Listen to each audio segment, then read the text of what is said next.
Let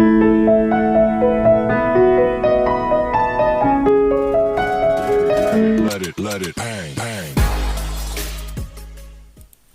Shalom, selamat pagi anak-anak. Bagaimana kabarnya? Semoga dalam keadaan sehat selalu ya anak-anak. Kembali lagi bertemu dengan Ibu pada pagi hari ini. Kita kembali membahas topik biologi. Kali ini kita akan bahas mengenai sistem saraf tepi pada manusia. Nah, untuk itu mari dengarkan penjelasan Ibu berikut ini. Sistem saraf tepi atau SST. Sistem saraf tepi atau sistem saraf perifer adalah bagian dari sistem saraf yang di dalam sarafnya terdiri dari sel-sel yang membawa informasi ke sel saraf sensorik dan dari sel saraf motorik, yaitu sistem saraf pusat yang terletak di luar otak dan sumsum tulang belakang. Sel-sel sistem saraf sensorik mengirimkan informasi ke sistem saraf pusat dari organ-organ internal atau dari rangsangan eksternal. Sel-sel sistem saraf motorik tersebut membawa informasi dari sistem saraf pusat ke organ, otot, dan kelenjar.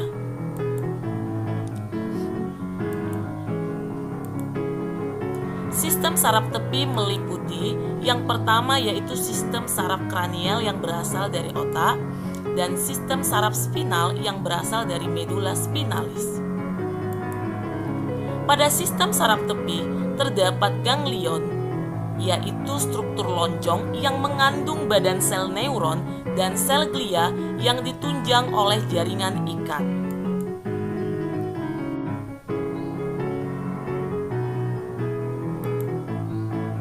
Satu, sistem saraf kranial meliputi 12 pasang saraf kranial atau saraf kepala, antara lain sebagai berikut.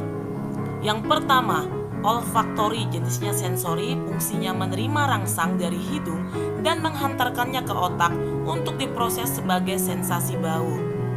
Yang kedua, optik, jenisnya sensori, menerima rangsang dari mata dan menghantarkannya ke otak untuk diproses sebagai persepsi visual. Saraf yang ketiga, okulomotor. Jenisnya adalah gabungan dari sensori dan motorik. Sensori membawa informasi dari otot mata ke otak tengah, motorik menggerakkan sebagian besar otot bola mata. Saraf yang keempat, troklear. Jenisnya adalah motorik, menggerakkan otot bola mata. Yang kelima, trigeminal. Gabungan dari sensori dan motorik. Sensorik menerima rangsangan sensorik dari wajah untuk diproses di otak. Motoriknya menggerakkan otot-otot pengunyah. Yang keenam, abdusen. Jenisnya adalah motorik, menggerakkan otot bola mata. Selanjutnya yang ketujuh yaitu saraf fasial. Jenisnya gabungan dari sensori dan motorik. Sensoriknya menerima rangsang dari 2/3 bagian anterior lidah untuk diproses di otak sebagai sensasi rasa. Motoriknya mengendalikan otot wajah untuk menciptakan ekspresi wajah. Yang kedelapan, vestibulokoklear.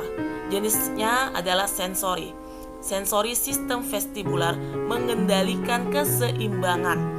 Sensori sistem pendengaran menerima rangsang untuk diproses di otak sebagai suara. Yang kesembilan, glosofaring, gabungan dari sensorik dan motorik.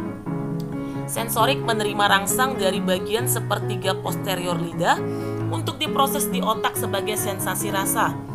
Motoriknya menggerakkan otot-otot lidah dan faring. Yang kesepuluh, vagus, gabungan dari sensorik juga dan motorik. Sensoriknya menerima rangsang dari organ dalam atau visceral. Motoriknya mengendalikan organ-organ dalam atau visceral.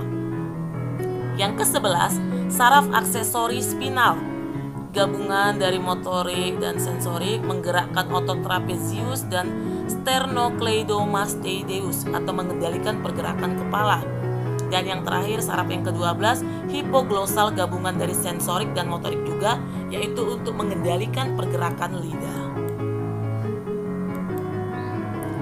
2. Sistem saraf spinal. Terdiri dari 31 pasang saraf spinal atau saraf tulang belakang. Berdasarkan fungsinya, sistem saraf tepi dikelompokkan menjadi dua, yaitu yang pertama saraf somatik atau saraf sadar yang mengatur gerakan yang disadari, misalnya gerakan kepala, badan, dan anggota gerak. Yang kedua, saraf otonom atau saraf tidak sadar yang mengatur gerakan yang tidak disadari, misalnya gerakan otot polos, otot jantung, dan kelenjar.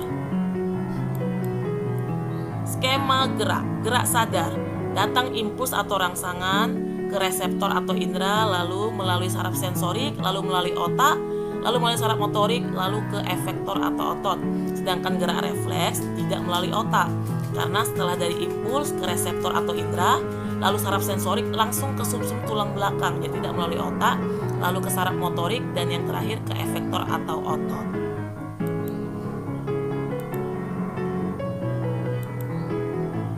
Berdasarkan sifat kerjanya, saraf otonom dibedakan menjadi dua, yaitu saraf simpatik dan saraf parasimpatik. Kedua saraf tersebut bekerja pada efektor yang sama, namun pengaruh kerjanya berlawanan, sehingga keduanya bersifat antagonis. Saraf simpatik memiliki ganglion yang terletak di sepanjang tulang punggung dan menempel pada sumsum tulang belakang. Sedangkan saraf parasimpatik fungsinya adalah merupakan kebalikan dari saraf simpatik. Selanjutnya kita akan membahas gangguan pada sistem saraf manusia. Gangguan yang pertama ada yang disebut dengan epilepsi. Merupakan kelainan pada neuron-neuron di otak. Epilepsi dapat disebabkan karena kerusakan otak pada saat kelahiran, kelainan metabolisme, infeksi, kecelakaan maupun tumor. Yang kedua, yaitu neuritis. Merupakan iritasi pada neuron yang disebabkan oleh infeksi, kekurangan vitamin, keracunan logam berat, atau obat-obatan. Yang ketiga, Alzheimer. Umumnya diderita oleh orang yang lanjut usia, yang ditandai dengan penurunan daya ingat. Selanjutnya yang keempat, multiple sclerosis. Multiple sclerosis adalah penyakit kronis yang mempengaruhi saraf pusat. Kondisi ini ditandai dengan adanya kerusakan pada selubung pelindung atau mielin yang mengelilingi serabut saraf di otak dan sumsum tulang belakang.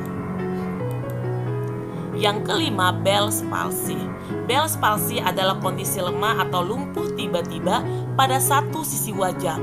Ini disebabkan karena adanya saraf di wajah Anda yang meradang. Biasanya kondisi ini hanya sementara dan bisa pulih dalam jangka waktu tertentu. Yang keenam, meningitis. Merupakan salah satu penyakit infeksi yang menyebabkan selaput di sekitar otak dan sumsum tulang belakang atau meninges mengalami radang. Penyakit ini biasanya disebabkan oleh virus atau bakteri.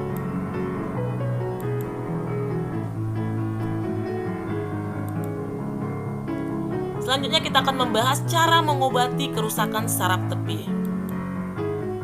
Penanganan kerusakan saraf tepi bertujuan mengontrol penyakit dan meringankan gejala. Dokter umumnya akan memberikan obat-obatan di bawah sebagai langkah penanganan.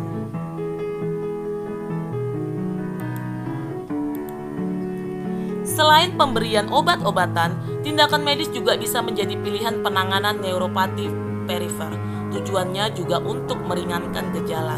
Beberapa jenis terapi berikut dapat dilakukan antara lain yang pertama, yaitu fisioterapi. Fisioterapi bisa dilakukan bila fungsi otot pasien terganggu, sehingga perlu dilatih kembali.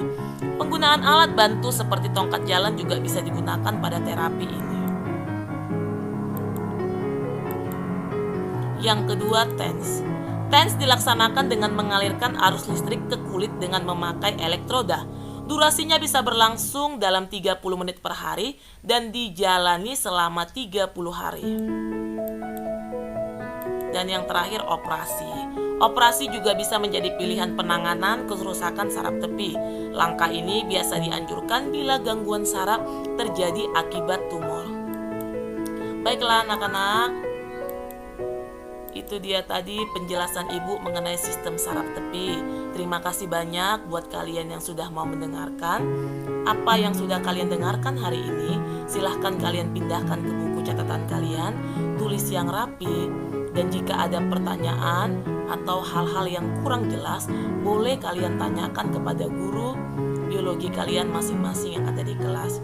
Oke anak-anak, tetap jaga kesehatan di tengah situasi pandemik seperti ini. Kemana-mana selalu menggunakan masker, menjauhi kerumunan. Usahakan juga selalu mencuci tangan sesering mungkin. Baiklah anak-anak, salam sehat selalu. Semoga kita selalu dilimpahi dengan segala kekuatan dan kesehatan. Selamat pagi semua, Tuhan Yesus memberkati.